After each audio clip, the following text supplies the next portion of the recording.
Sebelum kita ngaji Al-Hikam, saya ingin mengajak Anda untuk mendalami tentang ilmu wadah rezeki. Jadi dulu pernah saya sampaikan, ini harus sampai ingat-ingat, bahwa setiap orang itu bisa mencari uang. Setiap orang itu bisa mendapatkan penghasilan. Apapun orangnya, selemah apapun, sebodoh apapun, itu rata-rata orang mampu untuk menghasilkan sesuatu.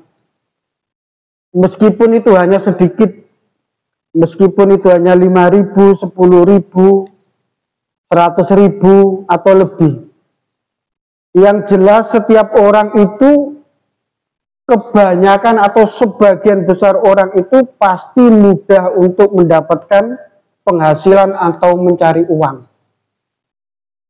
Tetapi tidak setiap orang yang mampu mengelola, yang mampu memberi daya, memberdayakan apa yang ia peroleh, baik uang ataupun materi yang lain, itu jarang bisa. Jadi jarang orang itu mampu untuk memberdayakan, meraksasakan, memberi keajaiban pada apa yang ia peroleh. Ini umum. Jadi begitu mudah orang mencari uang, tapi hanya sebagian kecil orang itu yang mampu untuk memberi keajaiban atau memberdayakan atau meraksasakan uang itu sendiri.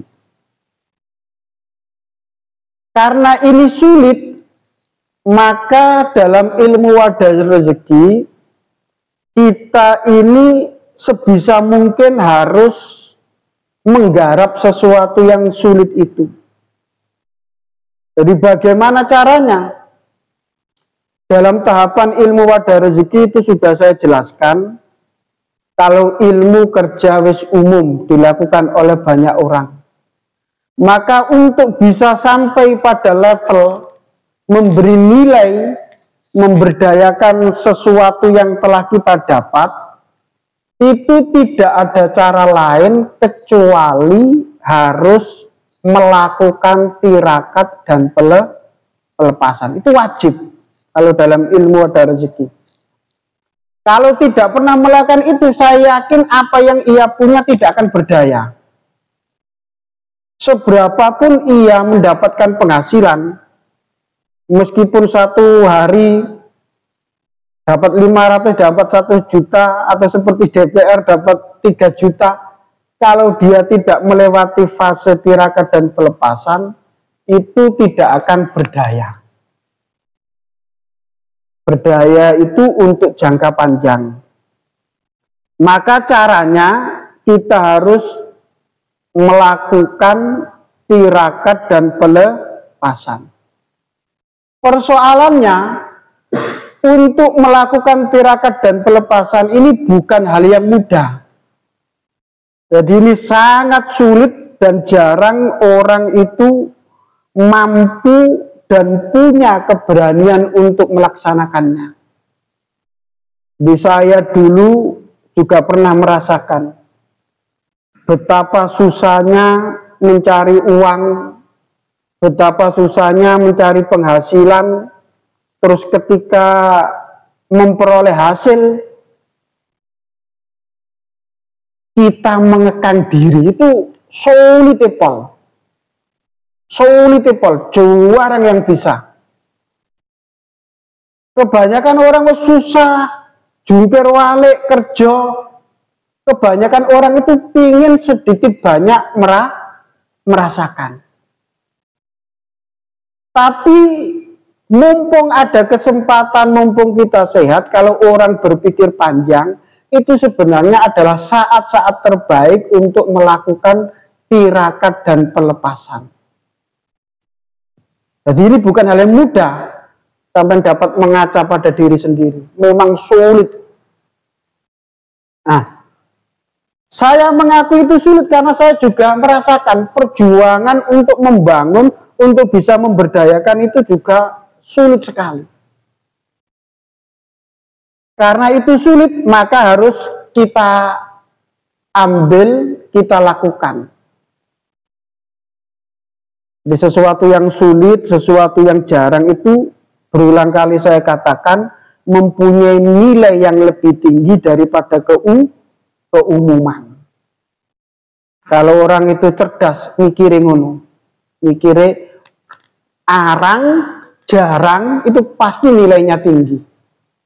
Nah, tinggal bagaimana kita bisa melaksanakan itu. Para jamaah yang saya banggakan, agar kita bisa melakukan tirakat dan pelepasan, maka kita harus mengingat kalam hikmah dari orang-orang yang ahli. Ada menurut Imam Al-Ghazali itu mengatakan bahwa jika engkau ingin memperoleh apa yang engkau senangi, jika engkau ingin memperoleh apa-apa yang engkau senangi, maka kamu harus bisa bersabar dengan apa yang engkau benci.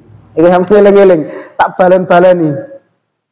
Jadi jika kita ingin memperoleh sesuatu yang kita senangi, yang akan menyenangkan kita, maka kita harus bisa bersabar pada sesuatu yang kita benci.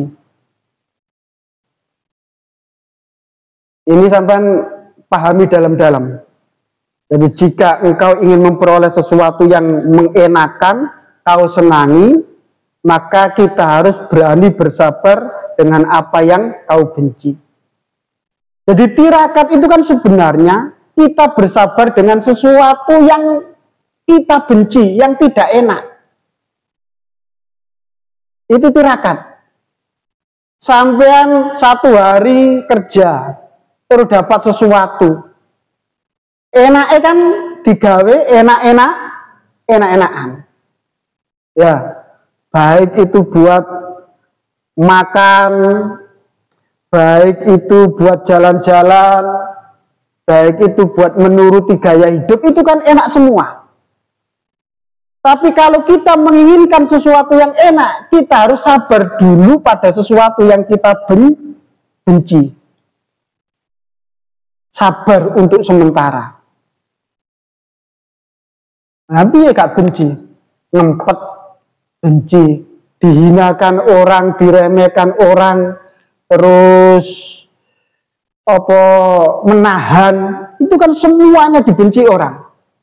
Semuanya kita benci. Kapan serba irit itu kan gak enak ya. Serba ngempet kan gak enak, seluruhnya gak enak. Jangan kita bisa nampang, kita bisa gaya, tapi kita tahan.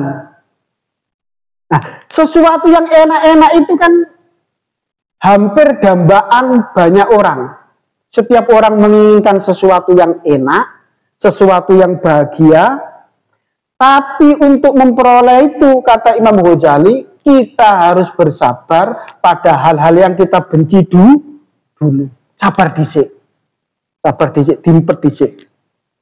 Jadi ini prihatin ini wis ngempet pol.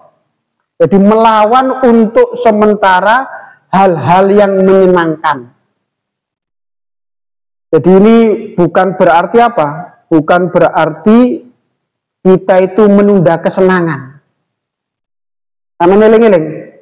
Jadi kita bersabar pada hal-hal yang kita benci, bukan berarti kita itu tidak sayang dengan diri kita sendiri. Bukan berarti kita itu mengorbankan kesenangan pelit terhadap diri sendiri. Tapi rahasia di balik itu adalah itu sebagai strategi jangka panjang. Strategi jangka panjang, bagaimana kita bisa mendesain kebahagiaan itu awet dan tidak mendatangkan kegelisahan. Ini sama harus dipahami. Jadi tirakat, ngempet, irit itu bukan karena kita menunda kesenangan, bukan karena kita mengorbankan kesenangan, pelit terhadap diri sendiri. Tapi itu adalah strategi bagaimana kita mendesain kebahagiaan yang akan datang itu, kita desain agar lebih sempurna dan lebih besar. Ini banyak kasus yang kita alami.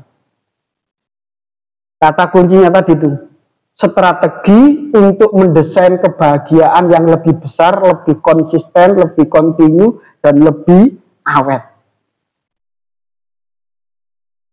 Harus di batin kita itu harus ada tujuan seperti itu. Ngempet sementara, tapi untuk tujuan yang lebih besar.